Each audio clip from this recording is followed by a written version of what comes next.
Garden Centers. They came for the farmer, but I already had food on my table. Then they came for the books, but I no longer paid attention to those. Then they came for the businesses, and I thought, oh, they were too rich to fail. Next was the schools where my children no longer lived, and then they came for the guns, but I had none to give. And then it was my speech, but my voice meant nothing to most. But then they came for the worker, and I began to worry. And then it was my religion, and I knew it was time to listen. And then they came for the protectors, and my family was no longer safe. Then they came for me, and there was no one left to defend me. In 1934, Pastor Martin was a prominent Lutheran pastor in Germany and enthusiastically welcomed the Third Reich and even met with Adolf Hitler. But soon he realized what the dictatorship stood for, and he emerged as an outspoken critic of Hitler. He spent the last 7 years of Nazi rule in concentration camps. Though controversial at times, Pastor Martin was accredited for the following quote that he often used after the war to warn future generations. First they come for the socialist, and I did not speak out because I was not a socialist.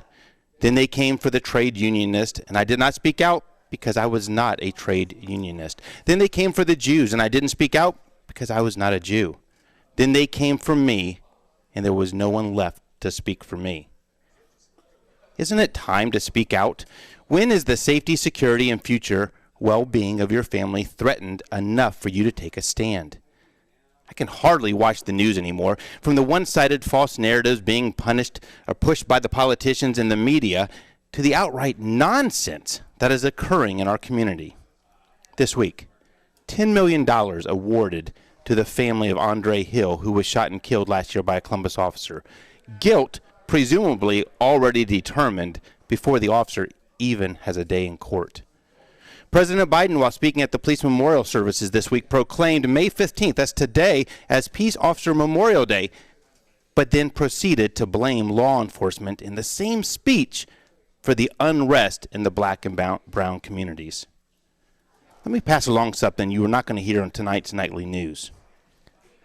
In 2018, our very well-respected and very well-trained Columbus Police Department stopped 36,170 cars in the course of proactive policing. Almost half ended in warnings to the drivers, but 3,500 arrests were made from those proactive stops. 2019. That number remained relatively unchanged, with close to 10% of all 35,000 traffic stops ending in the arrest of a bad guy.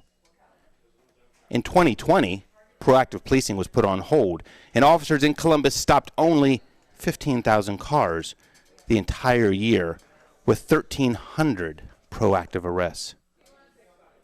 This year, due to direct influence from Mayor Ginther, Prosecutor Klein and Tyak, Council President Hardin, and others, Columbus police are on track to make only 8,500 traffic stops with a 2.5% arrest rate. That is just over 650 proactive arrests for this year, when in 2019 we saw over 3,500. And Mr. Hardin, you want me and taxpayers to pay for a study on why our streets have been turned over to the criminals? It's time to stand up against this nonsense, against this lie, against this anti-law and order administration. Stand up, or you may find yourself standing alone.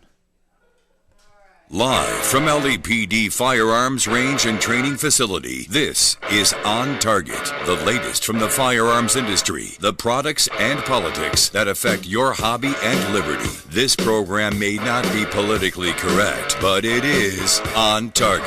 Now, your host, Eric Delbert. Good afternoon and welcome to On Target. We're broadcasting live from the studios of LAPD Firearms Range and Training Facility located at 999-999 Bethel Road. I'm your host, Eric, along with my father, Phil. Good morning, gentlemen. Good morning. Good morning. Hello, Phil.